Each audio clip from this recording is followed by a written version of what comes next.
हर video पर ये comment आ रहे थे, हौतीज कहाँ हैं, हौतीज कहाँ हैं। यमन के हौतीज जंग में शामिल क्यों नहीं हो रहे हैं। ईरान के ऊपर हमले हो रहे हैं और हौतीज खामोश बैठे हैं। नहीं भाई, हौतीज एक्टिव हैं और इस जंग में हौतीज की एंट्री अब हो चुकी है। तस्वीरें आपकी स्क्रीन पर हैं। अमेरिका के MQ-9 रीपर ड्रोन को हौतीज ने मार गिराया है। अमेरिकी MQ-9 रीपर ड्रोन जिसका टेल नंबर है 20103, इसको हौतीज ने अबियान रेगिस्तान में मार गिराया है। दोस्तों, अमेरिका का ये MQ-9 रीपर ड्रोन दुनिया का सबसे खतरनाक ड्रोन माना जाता है।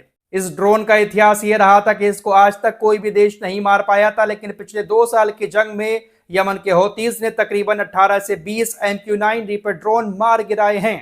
ये खबर अपने आप में बड़ी इसलिए है क्योंकि ये कोई आम ड्रोन नहीं है। इसकी कीमत सुनकर ही आप लोग चौंक जाएंगे।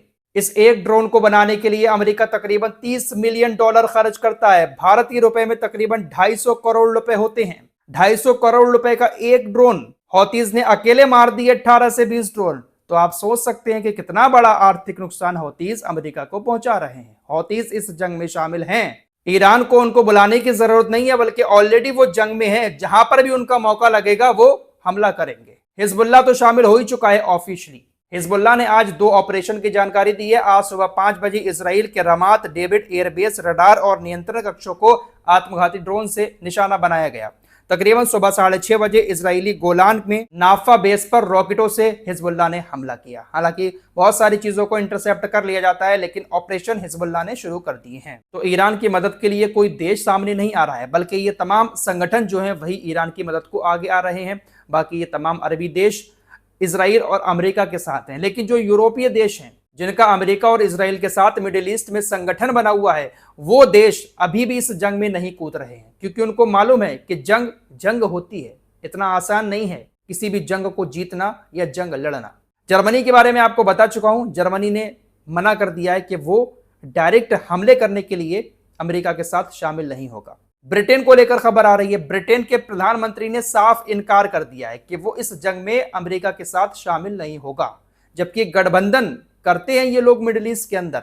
इससे पहले भी कई बार ब्रिटेन, अमेरिका और इजराइल ने गठबंधन के साथ यमन के ऊपर हमले किए, ईरान के ऊपर भी हमले किए थे, लेकिन इस जंग में ब्रिटेन ने अपने आप को पूरी तरह से पीछे कर लिया है। यह बात डोनाल्ड ट्रंप को बहुत बुरी लग गई है। डोनाल्ड ट्रंप ने कहा कि देखिए, हमें ऐसा लग नहीं रहा था कि ब्रिटेन इस जंग में शामिल नहीं होगा। हमारे रिश्ते अब वैसे नहीं रहे जैसे पहले हुआ करते थे। हमें तो यकीन ही नहीं हो रहा है कि वो हमारे साथ इस जंग में शामिल नहीं हो रहे हैं। ट्रंप ने बौखलाते हुए कहा कि ठीक है, हमें उनकी जरूरत नहीं है, हम उनके बिना भी मिडिल ईस्ट में लड़ लेंगे। लेकिन यह बड़ी बात है कि ब्रिटेन इनसे पीछे हट चुका है। ब्रिटेन को भी लग रहा है कि बेवजह क्यों पंगा लें, जहां पर उनका कोई मकसद ही नहीं है, उन्हें कोई खतरा ही नहीं है जिस चीज से, वहां पर जाकर क्यों बेवजह पंगा लें। ब्रिटेन पीछे हट गया। चीन ईरान के ऊपर प्रेशर डाल रहा है कि आपने स्ट्रेट ऑफ हॉर्मुज को जो बंद किया है उसको आप खोल दें, क्योंकि इस एरिया से चीन का भी बहुत सारा तेल और गैस मिडिल ईस्ट से होकर चाइना पहुंचता है। चाइना ने कहा कि आपने स्ट्रेट ऑफ हॉर्मुज को जो बंद किया है, इससे हमें भी बहुत बड़ी दिक्कत हो जाएगी, आप जहाजों पर हमले बंद करें। तो चाइना प्रेशर डाल रहा है ईरान के ऊपर। दोस्त हैं, लेकिन दोस्त सामने आकर मदद नहीं कर रहे हैं, बल्कि उल्टा ईरान के ऊपर ही प्रेशर डाल रहा है चाइना। कोई मदद को नहीं आएगा आगे। दोस्तों, इजराइल के प्रधानमंत्री बेंजामिन नेतन्याहू को ऐसी उम्मीद है कि इस लड़ाई के बाद जब शांति होगी तो सऊदी अरब इजराइल के साथ अपने संबंध अच्छे कर लेगा। यह बात बाकायदा बेंजामिन नेतन्याहू ने फॉक्स न्यूज को कही है कि शांति होने के बाद सऊदी अरब भी हमारे साथ संबंध कायम कर सकता है। वैसे इन अरबियों को इजराइल के साथ संबंध कायम पूरी तरह से ऑफिशियली कर ही लेना चाहिए। संबंध तो बना ही रहे हैं ये लोग, संबंध कायम ही कर लें।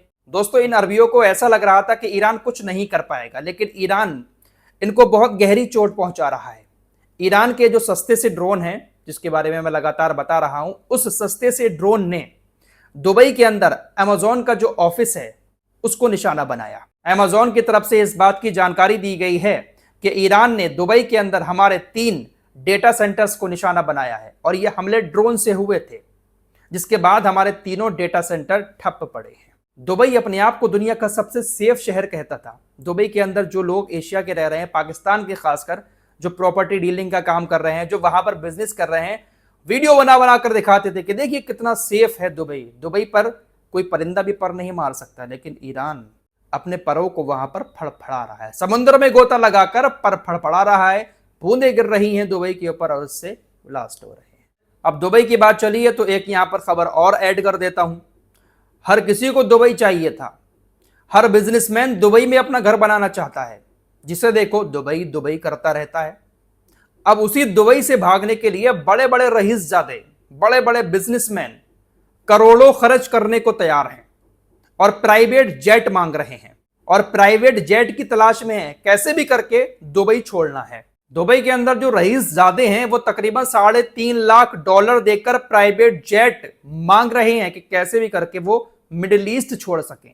दुबई के अंदर जो प्राइवेट सुरक्षा कंपनियां हैं उन लोगों से लोग बहुत तेजी के साथ कांटेक्ट कर रहे हैं कि कैसे भी करके हमें यहां से निकालो, भले ही कितना भी पैसा खर्च हो जाए। न्यूयॉर्क पोस्ट की रिपोर्ट के मुताबिक बहुत सारे लोग ऐसे भी हैं जो 10 घंटे की ड्राइव करके सऊदी अरब कार से जाना चाहते हैं और उसके बाद सऊदी अरब से प्राइवेट जेट लेकर यूरोप निकलने की फिराक में है।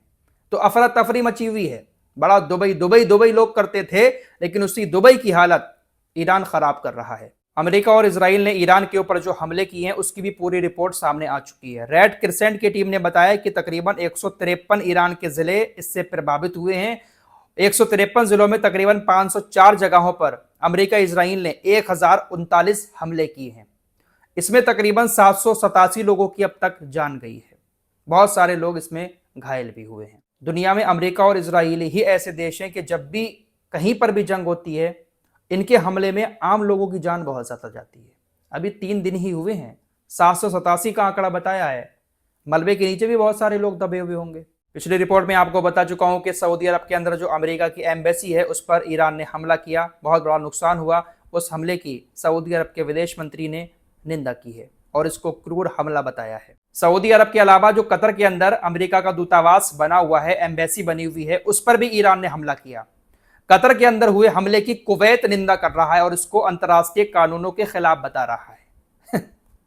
हंसी आती है इनके बयानों को देखकर। कतर के विदेश मंत्रालय की तरफ से बयान आया है कि ईरान ने हमारे ऊपर जो हमले किए वो हमले बिना बताए किए गए हैं और ये हमले सिर्फ अमेरिका के सैन्य ठिकानों पर नहीं थे, बल्कि पूरे कतर के ऊपर मिसाइलें घूमी हैं। ईरान ने हमारे ऊपर इस तरह के जो हमले किए हैं, इन हमलों का जवाब जरूर दिया जाएगा। फिलहाल कुल मिलाकर बात यह है कि ईरान बहुत महंगा पड़ रहा है इन लोगों को। इस रिपोर्ट में इतना ही। कुछ और खबरों के साथ फिर हाजिर होऊंगा। अपना ख्याल रखिएगा। अल्लाह हाफिज।